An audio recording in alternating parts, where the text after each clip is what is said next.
welcome to another edition of Damn Strange Reviews. We are here today to look at the marvelous Untitled 422. But I must first warn you, it does not have strong buffers, so don't even ask about it.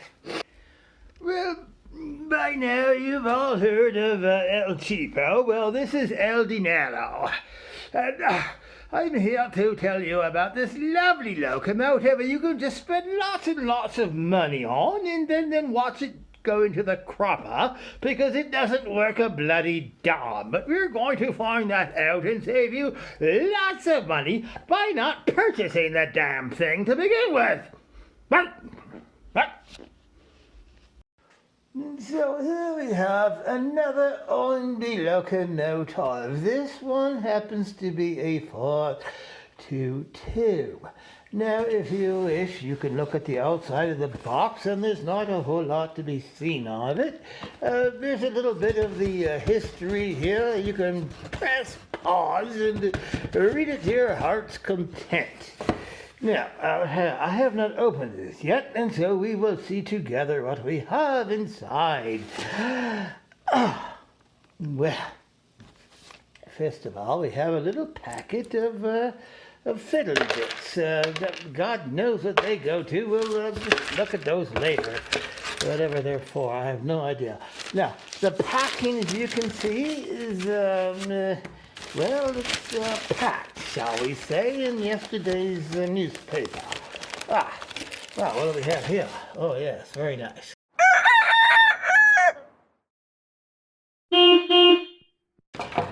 Let's see here. What do we have here? Well, we have the locomotive itself, and we'll take a look at this momentarily. Somehow, we'll take a look at that momentarily, and there's the fitted tender that goes with it. What do you have here? The instruction manual. Pages and pages of useless rubbish you wouldn't care to read about anyway, so we'll just forget about that. Let's turn our attention to the locomotive itself. Yes, very nice. As we can see here. Here we are at the locomotive, and the first thing you will notice is that the buffers are not sprung. This is indicative of a lesser quality motor. Moving down, we'll notice lots of detail on the truck. At least I think that's detail. I can't be quite sure. Notice the piping here is rather straight, and we have a perfectly fitted sand dome and a smokestack. And going down here, we have the wheels. As you can see, there are two of them. There's one here, and there's one here. And the nameplate. Looking at the cab detail, that is to say, the cab detail, well, it's there, sort of. You can kind of see it if you look closely. And the windows here are perfectly clear. You can see straight through them without any obstruction whatsoever. Now, moving back to the separately fitted tender, the coal load is modeled as an empty. You can see here that you can add your own coal load. The graphics are reasonably well applied, and again, much more detail on the trucks. Again, the buffers are not sprung, which is what you would find in a more quality model, but no, they're not sprung here. I do have a lovely, detailed water hatch. It does not open. The smoke box door here also does not open. Well, since we're at it, let's take a look at the innards and see what this is made of. As we can see here, there is a, God knows what is this thing here. I do believe it is a It's a 1, 2, 3. It's a 3-pole motor. So you might expect to see a little bit of cogging. There is absolutely no room for a DCC decoder, but why would you want one anyways? It's such bother. The chassis fits on like so, and the separately fitted tender fits on like so. Yeah, like so. Yeah, there we go. Yeah. So there you have it. This is the Ornby 422 Lord of the Isles. Which Isles we're not sure. Maybe the Western Hebrides, we don't know. So let's put it on the truck, shall we? There it is, and first off we will measure it.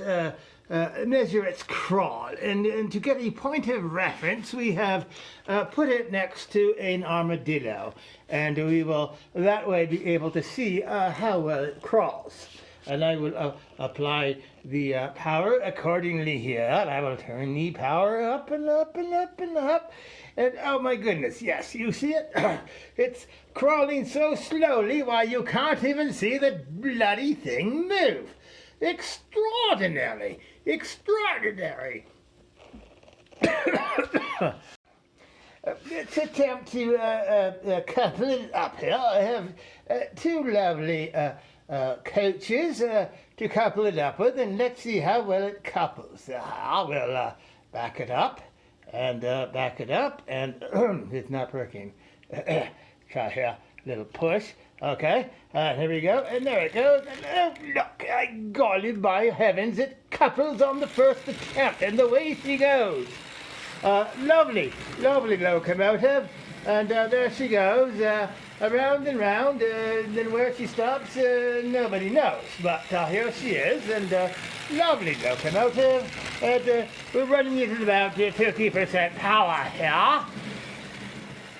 And on the other truck, and on the opposing truck, we will have another Ornby Loch Ness Highland Railway 040. Pulling the now famous Egg-Von, followed by what my American counterparts would call a caboose. In Britain, of course, we call it a guard's van. Anyway, so now we will proceed accordingly to run these trains and watch them go around and around and around and around. There it goes. Lovely, lovely, lovely. Absolutely flawless. Marvelous, marvelous. And up we go through Morons Crossing, and it does quite well, really, all things considered. A little bit of Loch Ness there, and away she goes, round and round. Away she goes, yeah. And for 500 quid, I would say this is quite a decent bargain, really. You know, you could do a lot worse. Please do not feed the dinosaurs.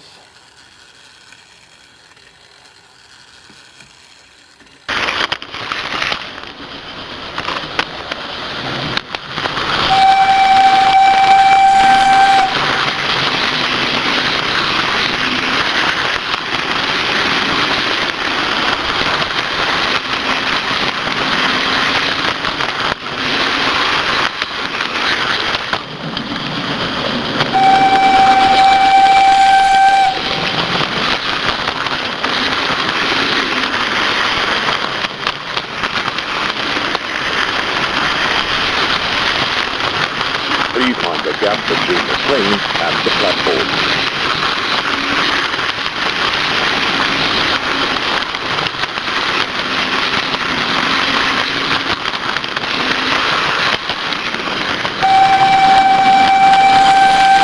And down here we have have a Bachmann dog, a brand of locomotive I swore I would never ever purchase again, except on the good auspices of my dear friend Sam, who says the thing is bloody wonderful. So it hasn't even been switched on yet. We will find out later, but that's for another program of Dam's Trains Review. So there you have it, the absolutely marvelous Hornby 422, and you can just throw lots of money at the bloody thing all day long, and maybe it'll work, and maybe it won't. In the meantime, what shall we do for this? We shall give it, 5 points for character. The thing is absolutely oozing in character. I mean, how can you possibly say it doesn't have any character? Now, as far as mechanics go, well, I'll give it a bloody 3. I don't know. The thing might work, might not.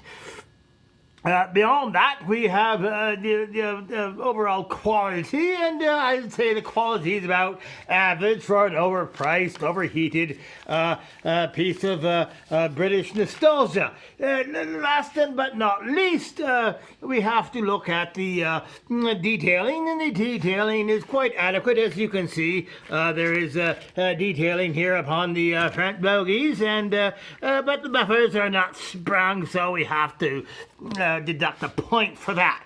So overall, I would give this a 7.893.624, 1025 to the square root of pi rating, and that's my bloody well considered approval or stamp of approval on this locomotive. You can either take it or you can leave it.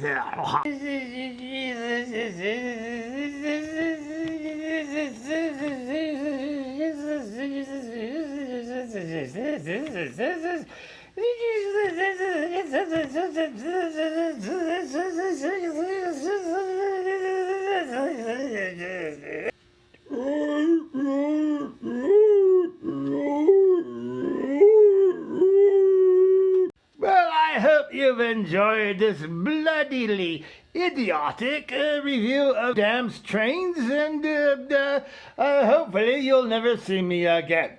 That would be a blessing. I'm sure Sam would agree. For Dam's Trains, over and out, and remember, as we say in Texas, giddy up, yah, nah, no, remember the Alamo, ha, ha, ha, ha.